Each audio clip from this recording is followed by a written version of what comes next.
Hey guys, this is Jackson, and I am out here on a walk in the Australian bush. This is, I'm just by the Goulburn River. I don't know if you can see that down there. That sort of dark, watery patch is the river. Maybe I'll walk up a little bit.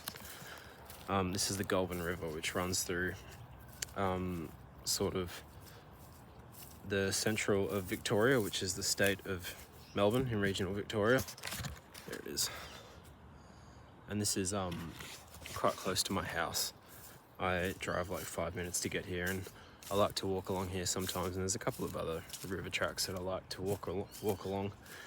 And I've got a couple of favourite spots in particular, which have always been like a almost like a lifeline for me whenever I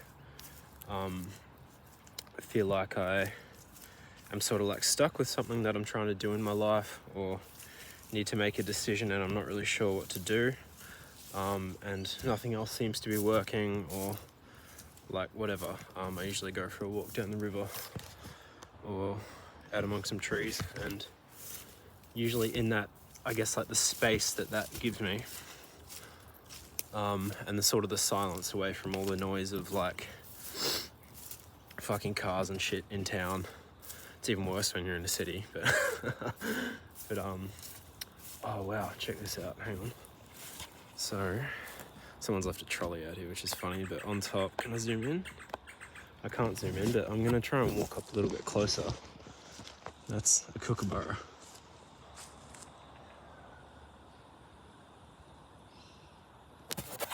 That's a kookaburra. They do this really funny laugh. If you're not familiar with that, you can Google it and listen to it. They're quite an iconic animal, bird, here in Australia. Anyway, what was I saying? Yeah, basically I come out onto these walks to sort of clear my head a little bit, especially when it comes to game design. One of the problems with game design, which is what I got on here to talk about, is alright,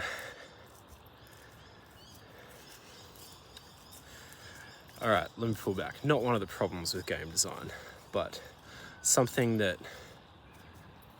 I think game designers fall into, and I say that because I fall into it, is in essence sort of consuming too much. Where'd he go? There he is. That's a magpie. He's watching us right now.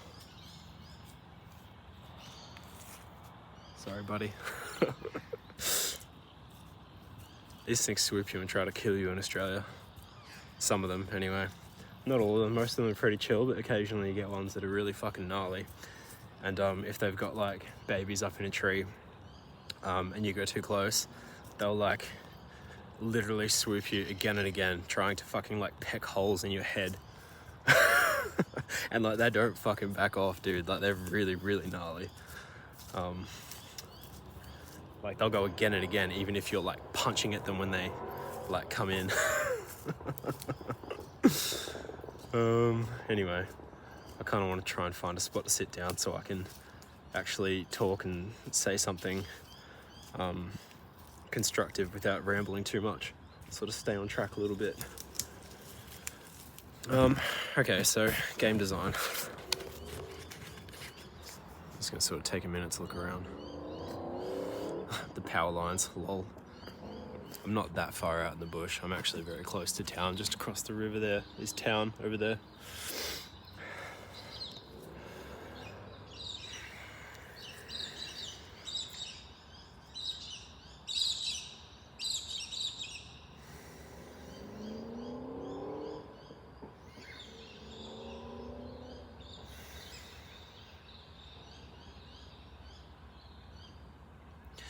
So I got on here to talk about game design.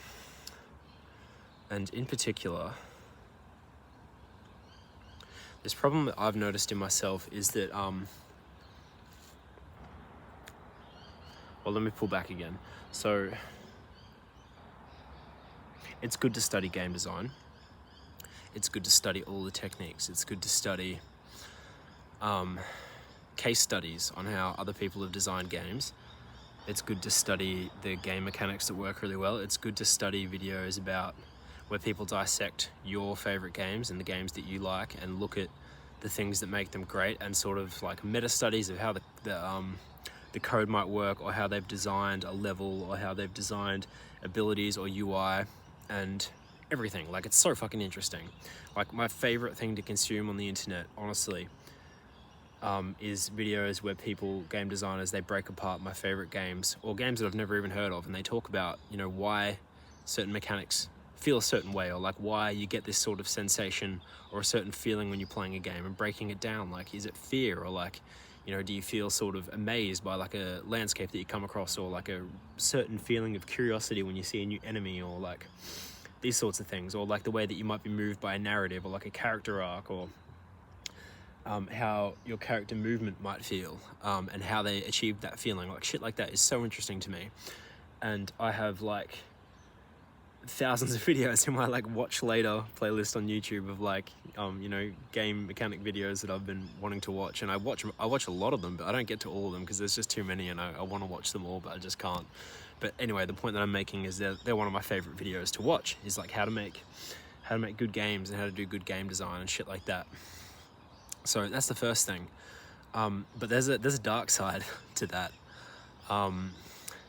which is that all of those things are tools, but those techniques alone don't actually make a good game. And what I fall into sometimes, and I definitely see in a lot of games, especially like the bigger ones, is that designers, they can get caught on ideas of what a good game is rather than actually make a good game. And then the games just end up sucking because they check all the boxes, but they don't have the essence of the soul, which is something that I talked about in a previous video, is like soul work versus soulless work, and games with soul versus games without soul. And basically what it comes down to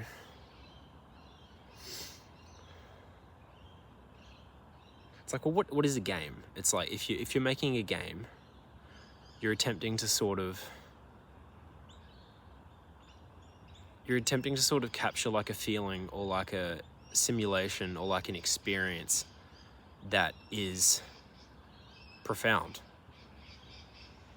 and is like sort of moving in, you know, some deep sense. Like, you know, it you play through a game and it sort of touches on an experience, something that you might be able to relate to in your own life, but sort of paints it in a new way that you can't experience in your day-to-day life. Like, games are an interesting thing where you know, you can do things that you can't do like out here. Like, you know, one of my favorite games is Breath of the Wild, Legend of Zelda Breath of the Wild, and I love the way that you can like glide around and forage and all that sort of shit. But like, I don't have a glider at the moment. Like, I wish I had a fucking glider. Like, wouldn't that be awesome? I'd love to just like climb this fucking tree and like glide from the top. But you know, that's what makes games so great, is that you can explore these like interesting things that you can't necessarily explore that easily in life. That you can go gliding, of course you can, but you know, you don't have to get the experience. You can get like a sort of taste of the experience like through a game, and that's what makes games magical. But then so learning about game design then helps you to some extent capture that feeling. But then the issue is when you go too far into the game design principles and the techniques, and then you start studying what makes a good game and following ideas of what makes a good game, but without actually touching on the essence of why people play games to begin with, or why you play games to begin with, which is, you know, it detaches them from reality, and you end up with games that, or you end up with designers, say, that focus on like the wrong metrics for like the success of a game. Like, this is where you get you know, weird like clones and things that have like all the mechanics of like a popular game, or all the right things that, you know, should make a good game, but the game's just not good because it's missing the essence. Anyway, so what makes a good game then? Well, studying game design principles helps, because essentially studying game design principles and learning software and things like that, basically all of those things are, they're like different brushes or like different colors, like for a painter. Like if you imagine a painter and they've got their canvas and they've got their different brushes, all of different shapes and sizes and different tools and things, and you know, they're different color palettes and the different types of paint, like whether they've got like acrylics or watercolors or oil paints or like whatever, and the brands of the paints and the way that they're made and whatever, they're all tools, right? But the tools themselves don't actually make high quality work. And that's the problem with AI, by the way, is that AI is like a new generation of tools that are incredibly powerful for rapidly prototyping or rapidly developing, you know, video games and 3D art and virtual experiences. But the problem that people make is that they mix up technological power and the strength of the tools with the actual soul of the work and the reason that you do the work to begin with. And so what you get is the internet is flooded at the moment with like fucking AI generated images and models and you know, even in the games world, like asset flips and things like that. Like basically what that is like people taking frameworks that other people have built and all these insane game design tools and then thinking that's what makes a good game, but that doesn't make a good fucking game. It just makes like polished dog shit. So, you know, and all those tools are great and those tools should be used, but you know, with the caveat of like, well, what is the end to which they're being used for?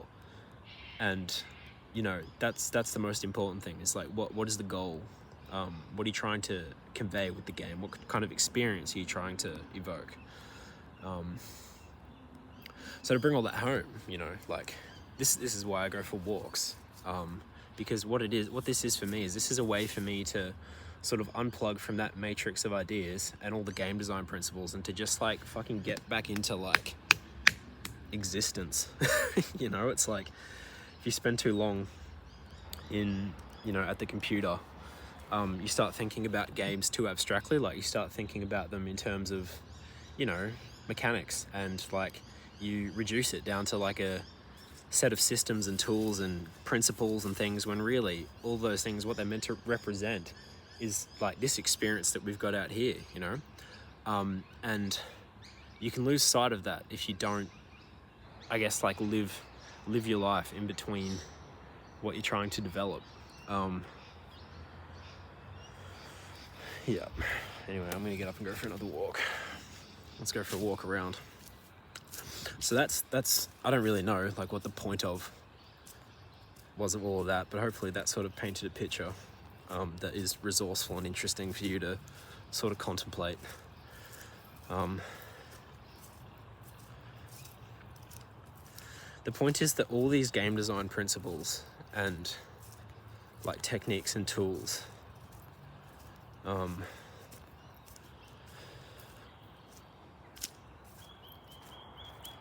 they're developed out of real life experience, and they're developed to capture, you know, real life experience.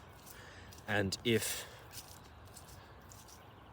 I guess you lose touch with, you know, living your life in between while you're developing, as you can become tunnel vision, tunnel focused, like hyper focused, and your game can lose its connection to reality because it becomes about, you know, principles and metrics and tools and software and all this other shit, which is great, but at the end of the day doesn't actually make a good game. It's actually experiences and, you know, life experience that actually makes profound games. It's like the best games are the ones where they're sort of born out of, you know, something that a developer or a team of developers or whatever, like a shared experience or like a shared like vision that is like something personally powerful and profound that, you know, they want to convey. It starts with that sort of essence.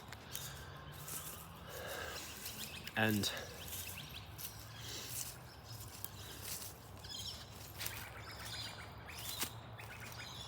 that's what makes the game great. It's when that message comes across, when that feeling comes across, and all of your tools and all of your software are the way of conveying that message.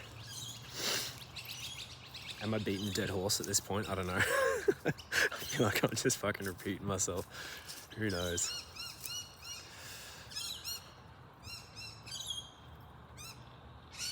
what you'll notice is that, or what I notice when I'm out on a walk like this, is just listen to all the sounds that you can probably hear them through the phone.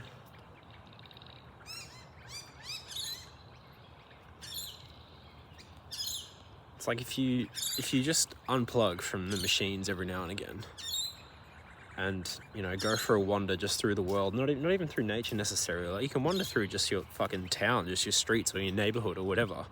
Just go for a walk and like you notice things and draw parallels between your life and your surroundings and the things that you're creating in games, and then you start to see the things in games in a new way.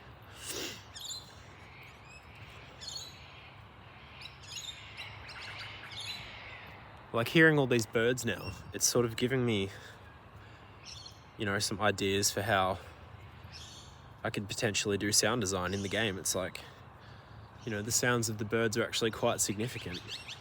And, if I gave a bit more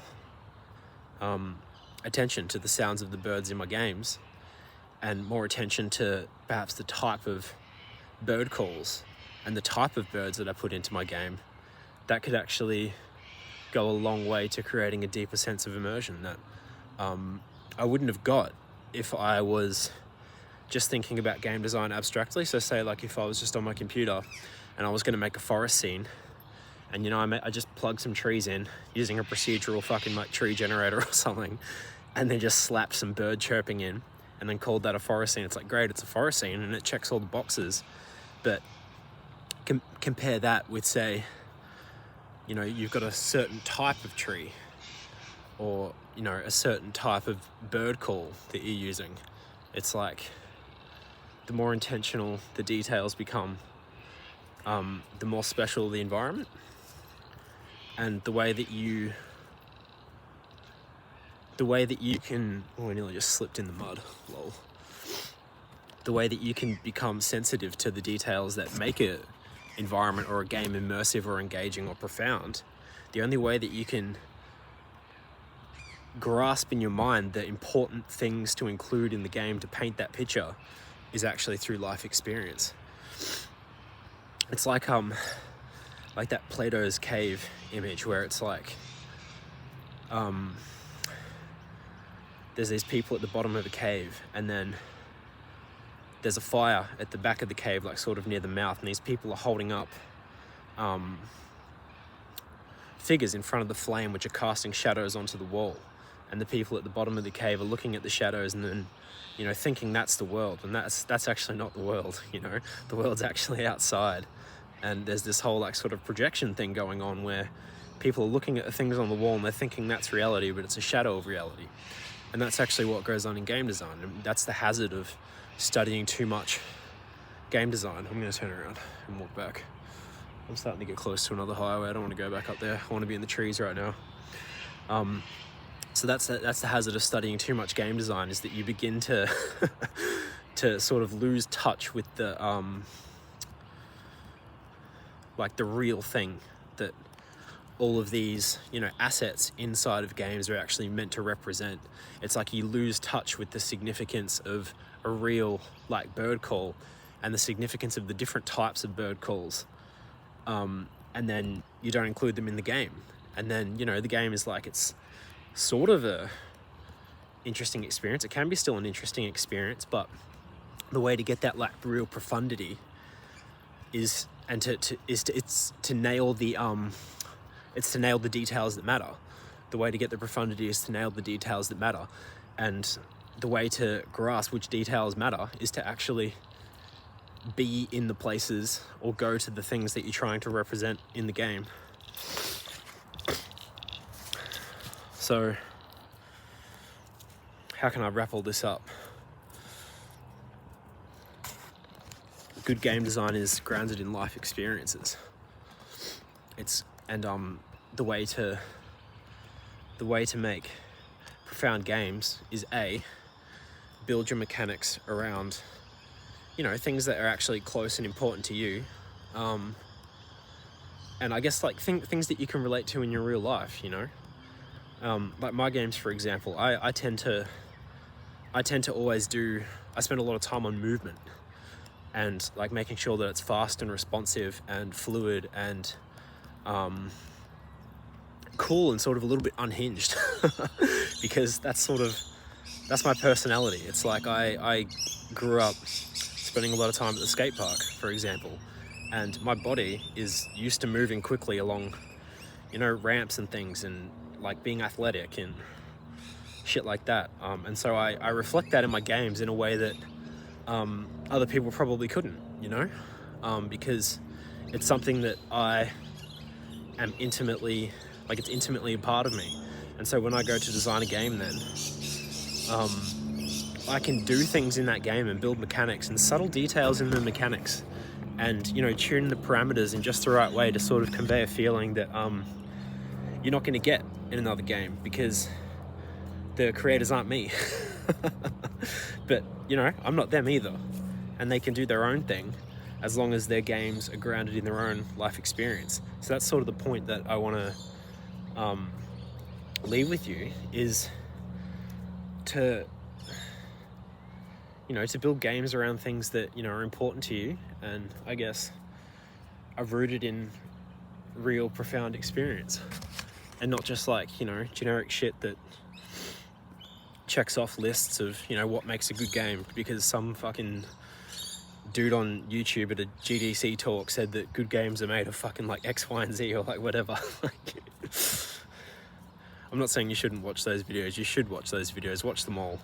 Watch as many game design videos as you can, but just don't forget that all the theory and all the tools and all the software and all of the game design principles and all of that is, at the end of the day, that they're just like colors on a color palette, or they're like different sized like hammers and chisels for trying to excavate a fucking fossil, which is basically your vision of a game. It's like it's the vision that is the important thing, and then the tools are the means. So don't get them mixed up. All right, that's it, guys. See ya.